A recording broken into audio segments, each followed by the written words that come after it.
All right, everybody. Welcome to the Mansfield, Texas Biz Buzz. It's a soft launch, and I'm your host, Horty Burke. And one of the things I like to do is I did this in Austin. I had Kimberly, the Austin Biz Buzz, right? And I covered Austin business. But now that I've moved back up here, I want to duplicate this and help small business owners have a voice online digitally. So we're going to give you a copy of our interview today for you to go share and give you an audio copy also. But Kimberly, you're kind of the first guest on this soft launch for the Mansfield, Texas Biz Buzz. And I am sitting with Kimberly Stratman. All right. And let me put something up for you real quick because I want to make sure number one, I'm going to make you do because we got to have a little segment we transition into. It says, let's meet our guest. So why don't you take a couple minutes, help our listeners out and let them know who you are. And then we'll dive into what your niche is within what you do. And also, I've got up tothepointcoach.org, your website, and we'll periodically put that up during the broadcast. So, Kimberly, welcome. Herdy, thank you so much. And such an honor and a privilege and possibly a risk for you to have me as Nah, guest. not a chance. Not a chance. You're fine. Thank you. Thank you so much again. So I am actually a long-term resident, myself and my family, a long-term resident of Mansfield for probably 28 years now. And raised my children in Mansfield. And I worked for the Dallas Police Department. So it was quite a drive back and forth, but it was always worth it because we do love Mansfield. I retired about 3 years ago from the Dallas Police Department, and I am now a retirement life coach, primarily for first responders.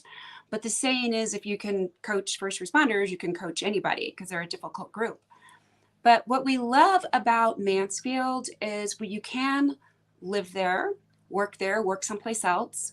We go to church in Mansfield, and I love all the different communities that I'm a part of in Mansfield, including the communities that I've met you in. It's just a great place to be. I feel safe there physically. I feel safe there also as a business owner because I actually have three businesses.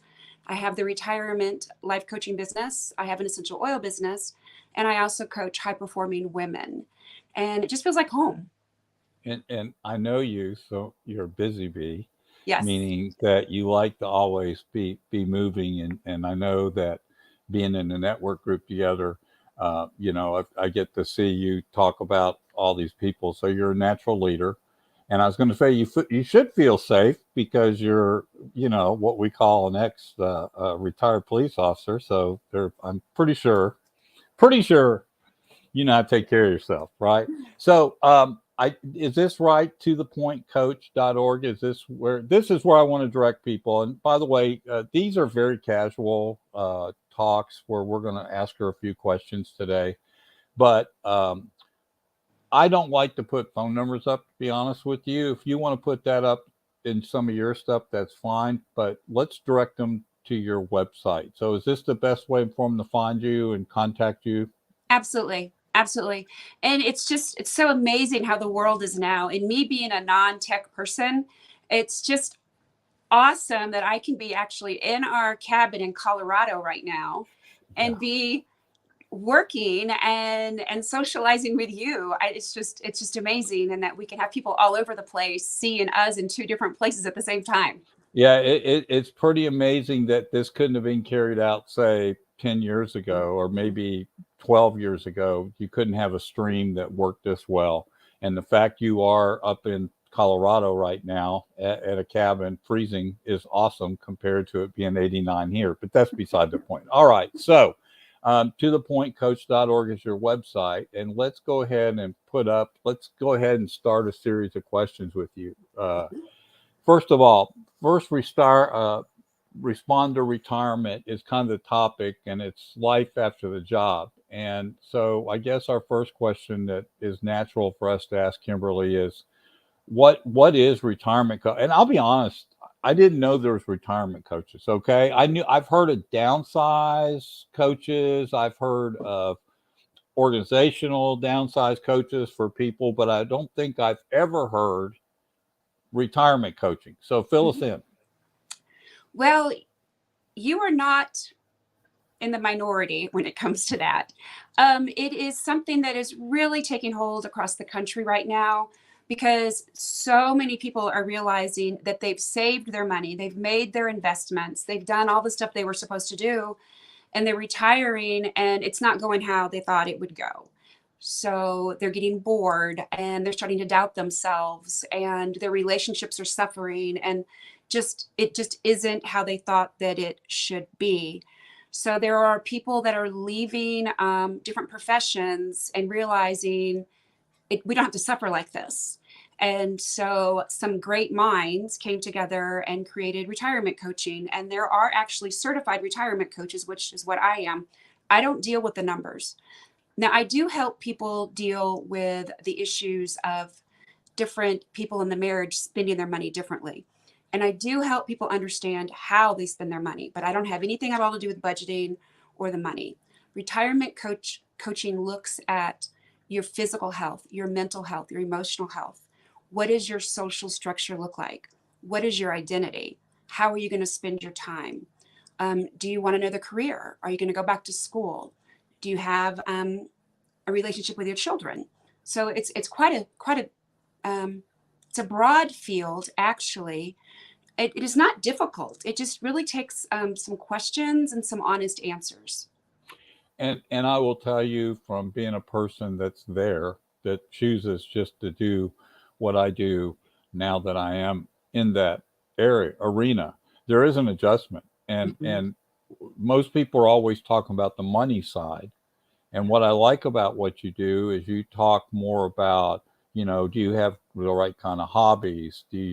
How do you, are you the type that has high energy? It likes to keep doing things, have you found other things to do that you discovered through discovery or whatever that is? So I think the approach that you're taking sounds awesome, that it's not about the money, it's about personal quality of life, actually, Yeah. which is good, right?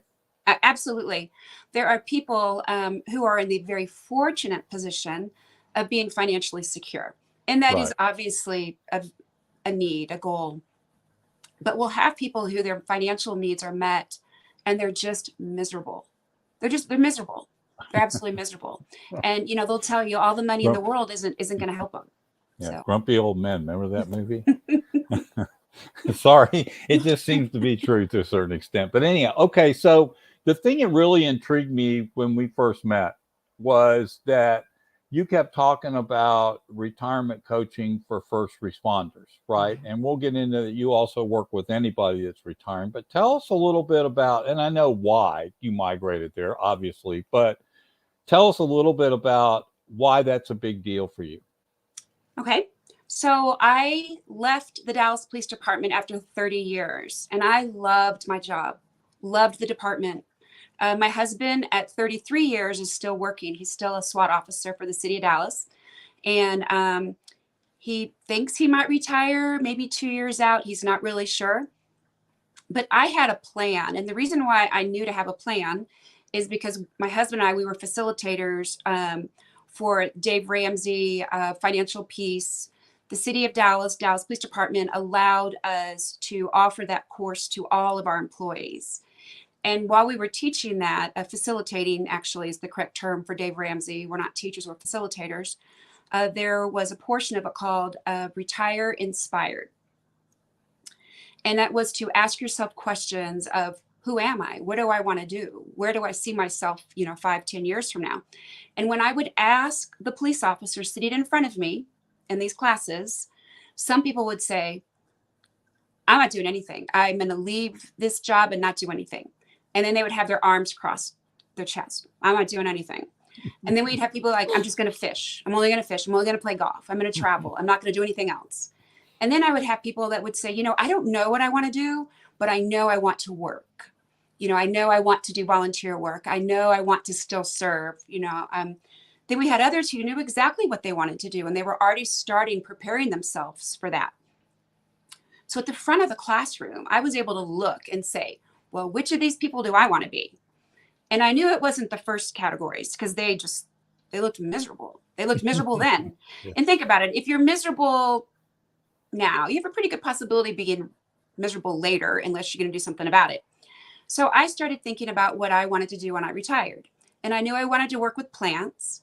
I knew I wanted to go to a daytime Bible study. I knew that I wanted to have a solid workout schedule. And I knew that I really wanted to build and improve relationships and friendships with women. These are things I really couldn't do while I was working, crazy hours as a police officer. So when I retired, I started doing all that. But when I retired, immediately we went into the lockdown. Immediately went into the lockdown. The riots happened, which a lot of people don't know how bad that was in the city of Dallas. It was horrific in the city of Dallas. They thought my cancer was back for the third time. There were wildfires up here in Colorado that wiped out part of our neighborhood. Our back lot, we lost our trees. Our neighbors' houses burned down. My mother-in-law ended up dying during that. This was all within 5 and 6 months after I retired. Wow. All that happened. And I really believe that the reason why I was able to stay steady and on an even keel and not just go crazy is because I had a plan. I knew some things I wanted to do. And that opened my eyes that first responders really need to do this. We do retire a little bit different than other people. In the 3 years that I've been retired, there are things that I thought I forgot, that I thought I handled, that I thought weren't even issues, that just come slamming back to me. And I watch my husband trying to decide when he's going to retire. And I have many, many, many, many friends, first responders, and they tell me what their struggles are. And I'm like, we don't have to do this alone. And so as a certified life coach, I realized that if I became a retirement life coach, I could really, really help first responders. And so that's really why I niched it down to that. It isn't just because I was one of those before, because there's actually a lot of things that I've been in life that I could have, kind of gone to that population. But I really believe that first responders, I think we could thrive if we just give ourselves the opportunity. And there's a lot of rapport there already. So, that makes a lot of sense, right? Yeah. That you can bring your experience into their plan. And would you agree with this statement that a plan's one thing, execution's another? Oh, without a doubt. Without a doubt. You got to have, what is the saying, like the best battle plan, changes at the first shot fired or something like that, Yeah. Yeah. But you do have to, when I say a plan, I mean, you've got to have a plan that you're always going to be okay. So if you can create one plan, and if you're resilient and adaptable, that's the big thing, flexible and adaptability, then you know that you can change your plan if you need to. You can tweak it. Or that if your plan does need to change, that it wasn't that it was a bad plan to begin with. You did the best you could when you made that plan. So what my goal is to help first responders really retire confidently, have a written plan that they go back to and they tweak it and they change it. And I know recently, only because you're in my same network group meeting, a couple weeks ago, you actually were doing a presentation or a class, right, with the first responders. Is that correct? Yes. Mm-hmm. So she's already active helping these folks. Okay, so I'm going to put this one up, and I only shortened the question because I didn't really know.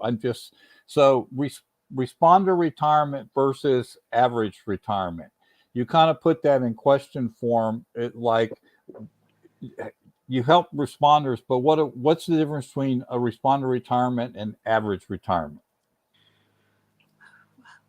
Well, there are very, very, very there's a lot in common. There's a whole lot in common. Just a retiree, and it's unfortunate, but it tends to be the negative things that are in common. There's an increase of divorce. There's an increase of alcoholism, illegal and legal drug use. Just the negative stuff that you hear about. So that is across all categories of retirees. we do tend to have more of those in the first responder population. And I would never say that the average retiree doesn't have trauma in their life. And I never want to be disrespectful or make light of anybody's struggles or anybody's life or their life story. But we could probably make a blanket statement that the average first responder has dealt with more trauma, more crisis over a 20 to 30-year career than a non first responder. I think it's a personal. I think that there's tons of stress at all levels, but I think there's certain careers that are just automatically extremely stressful. And I would say the one that you finished is definitely at the top, wouldn't you? I mean, Yeah. so We're also expected, a thing that first responders really struggle with. And again, I don't like making these broad brush statements, but I can tell you that the ones that I talk to and the ones that I work with, this is an accurate statement. There is an issue of identity. And I don't mean ego. I don't mean like, oh, I'm, big bad cop and blah, blah, blah. I mean identity of, we have, from day one in our training, we are separating ourselves from the rest of the community for many, many, many, many, many reasons. Some of them are accurate, some of them are not. But not only do we separate ourselves, but the community separates us from them also. And imagine after all these years, all of a sudden we're just thrown back into the rest of the community, We're just an old woman or an old man, we're just all of that. And we're not. We're not. okay. It doesn't go away. So let's give Kimberly a little break here, and let's go back and give her a chance to talk a little bit about your website before we go and finish up some final questions. So Kimberly, tothepointcoach.org is your website. When people come to visit you there, what will they find? What generally is on your website?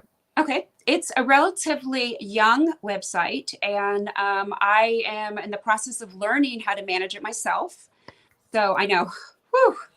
Can't imagine that with you doing that at all. Hands on. Kimberly's hands on. I'm just going to let you know right now.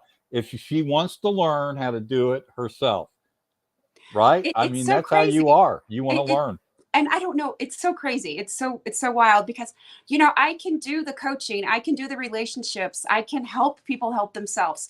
I can help them with referrals to anything else that they need, any other service they need. But this tech stuff is just going to wear me out. But I'm doing it. I'm doing it. You are doing it. I'm doing and it. You're doing it very successfully on YouTube and everything. I've seen it. I've worked with you on that, and I think you're off to a great start. So it's not from lack of effort, and you certainly have learned very fast. So I want to go back to another question really quick, and that is, how do you work with non-responders? And that would be somebody like me. So I go, Kimberly, I'm kind of struggling with life after work, and why I do part-time work. How do I kind of map out, and how do I kind of discover what some things I could incorporate? What kind of, I guess there's broad questions and narrow things you can do. Do you sit down with a person for, say, a little while to kind of get a feel for what they're going through and then help them formulate the plan? How does that work?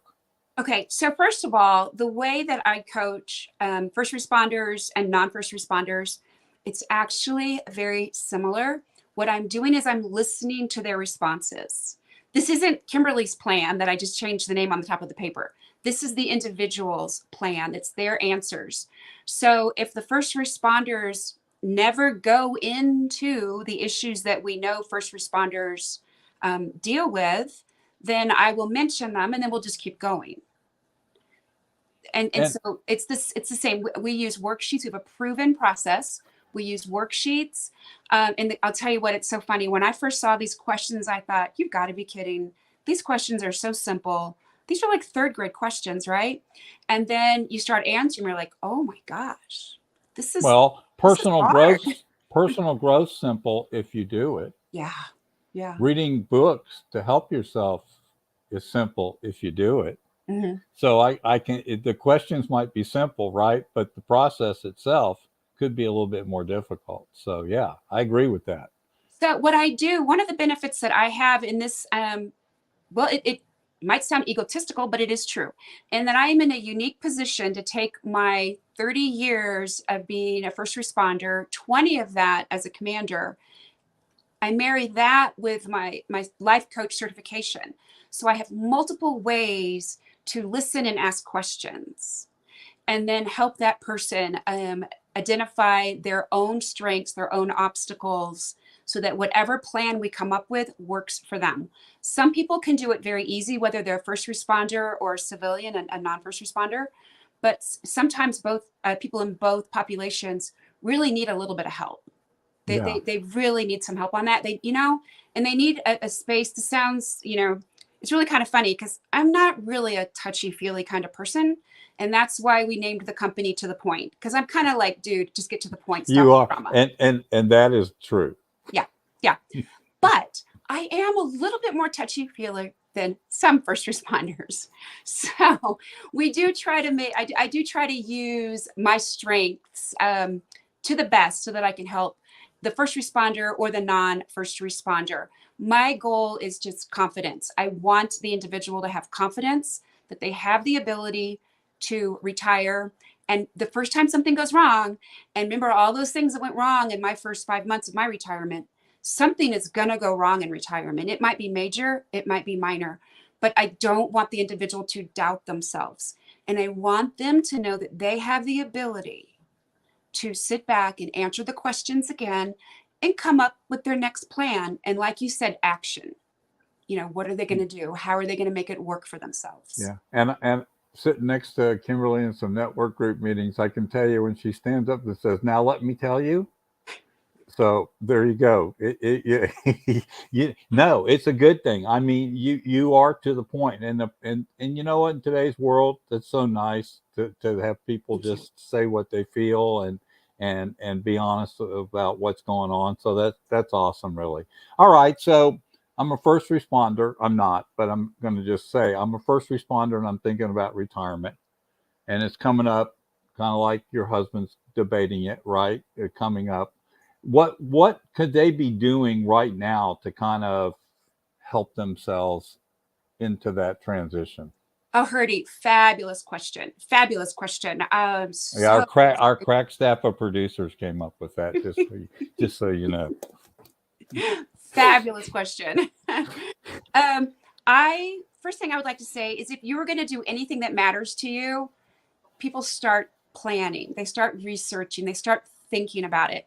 And if you just open up your mind to possibilities, they're going to start showing up. Just like when you're looking to buy a car, you start looking at cars, all of a sudden you see the kind of cars you're looking for. So a lot of people, they just need to open their mind to retirement, and they need to figure out, why am I retiring? Now, some people, it's mandatory aged out retirement. They don't have a say in it. But if you have the option to retire, it's always good to think about, why am I retiring? Am I retiring because my health is bad? Am I retiring because my relationships need time? Am I retiring because I just don't care anymore about my job? Am I retiring because I don't believe that I'm relevant to my job anymore? I don't have value to my job anymore. Am I retiring because there's something that I want to do, because I feel like life is passing me by? Those are all fabulous questions to ask yourself, and then really listen to the answer. Really listen to your answer. And a couple of things. If somebody wants to have another job after they retire, while we say don't jump into anything right after you retire, there's also the wisdom of, it's easier to find a related job while you're still working. But, and if you want to do something related to what you're already doing, maybe start getting some education and certifications through your current employer. Maybe if you have the time and energy, get a little part-time job in an area that you think that you might want to work. If you think that you want to play golf all the time, maybe take 2 days in a row and play golf, 3 days in a row and play golf. Take a week off work and play golf, because we hear a whole lot of people say, I don't like it that much anymore, right? Look at your relationships. All that money that you've saved, all those plans that you have, you probably saved them with the idea that you were going to be in your marriage. That's something that's worth looking at. And if you identify an issue, start working on it. Start working on it. Start working on your relationships. Ask yourself, who could I call at 3 o'clock in the morning in an emergency? Or who could call me at 3 o'clock in the morning in case of an emergency? Because when you retire, all those people that you hung out with, they are no longer there. All those people that you saw every day, they're not there. You are oftentimes on your own. There's so many things you can do to help yourself get ready for retirement. So many things. And even though I don't do numbers, very good time to make sure that how you think you want to live, you're going to be able to live that way financially. Yeah, and why that's a whole separate part of this discussion, right? For somebody else, that goes along with maybe I need to do something else if I decide I want to leave my job early because I'm not getting value out of it, which is a lot of people today, by the way. So we're getting toward the end here. So I have a personal question for you, and I hope you're ready. Oh no. Are you enjoying life after the job? Yes, absolutely. I am loving it. But I'll tell you, there are things about being a Dallas police officer that I miss to my core. I bet you do. I was at an event, at a women's event at the Dallas Police Association, and a squad car pulled up, and the two officers hopped out. It was two female officers. They hopped out, and they grabbed up, and they pulled their vest down, and they moved their radio and their gun on their hip.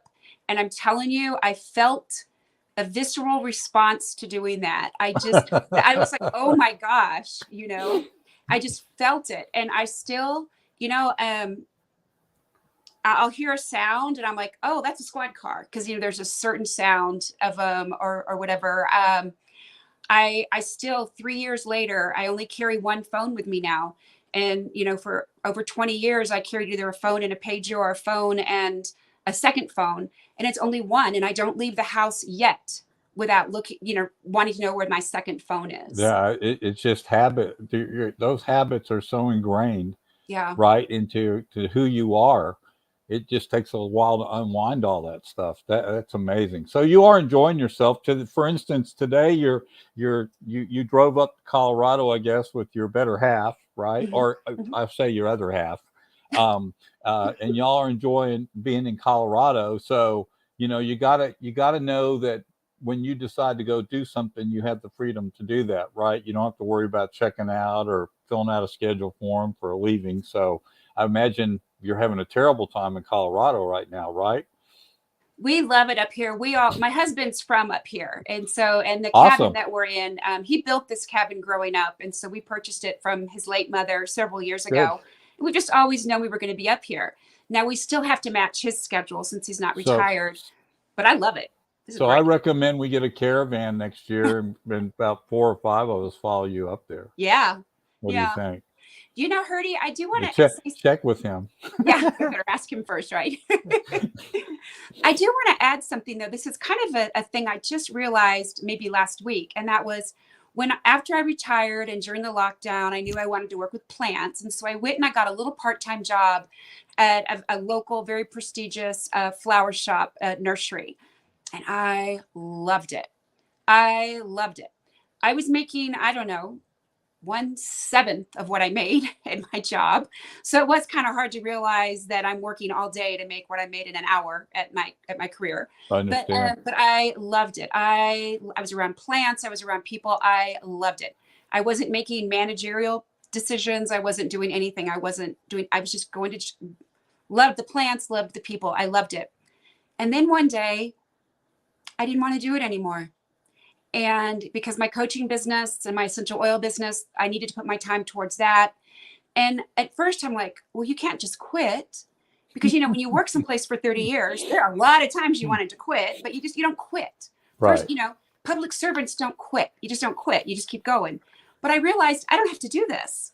And so I went to the boss. I thanked them profusely for allowing me to work there. And they're like, okay, see ya. And it was so awesome to be able to do that. So in retirement, you do have to do some things that you don't want to do, but mostly you don't have to do things that you don't want to do. That is such an important point for life, is there are things in life sometimes you have to do you don't like to do in order to get the things later that you want to do. Yes. What a truthism. So not a hurdyism, it's a truthism from Kimberly. So yeah. So listen, let me post this again. The best way to reach you is tothepointcoach.org, which I have posted here. It'll show up on the screen. So if anybody comes back and is watching this on demand, which I'm sure they will when Kimberly pushes it out and we get it on her channel, you guys go visit her website. And for sure, if you're contemplating retirement, especially if you're in the law enforcement or first responders, they do classes and she has really cool stuff she does. And she's motivated. I will tell you, she's extremely motivated. Just Thank you, so Herdy. any final thoughts? No, I want, honestly, I want everybody to be maneuvering their life to a point where they can do what they want to do when they retire. It might be working until you're 90, right? I just want people to do, I want them to start, no matter how old you are, if you're 20, 30, 40, no matter how old you are, start living your life today like you are going to have it tomorrow. I know it's very romantic and sexy and all that stuff to say, live like you're dying. Yes, tell your people you love them. Tell your people you love them. Never pass up an opportunity to have joy and fun and to make a difference in somebody's life. But please act like you are going to live tomorrow. Do things today that allow you to have a good life tomorrow. Get to know yourself, know what matters to you. Learn how to communicate with your spouse. Learn how to communicate with your children, no matter how old they are. There's so many things that we can do. And you know what? Plug yourself back into your community. No matter where you are, plug yourself in. Thank you. Great advice. And listen, I want to thank you, Kimberly, for being on the Mansfield, Texas uh, Business Buzz. And I love these relaxed conversations where I can ask questions to people I'm getting to know in the networks in Mansfield, right? And this just brings everybody closer, right? This brings a real story to not just a business title, but a real story to how somebody gets in their business to where they're at. We all can learn from this. Other people in business can learn from what we talked about today. They can go, oh yeah, that's me, or boy, I know that feeling. So there's something to learn from any stories that people tell us. So thank you for being on the broadcast. Thank you so much, Herdy. You're wonderful. Thank you. Sit tight for a minute.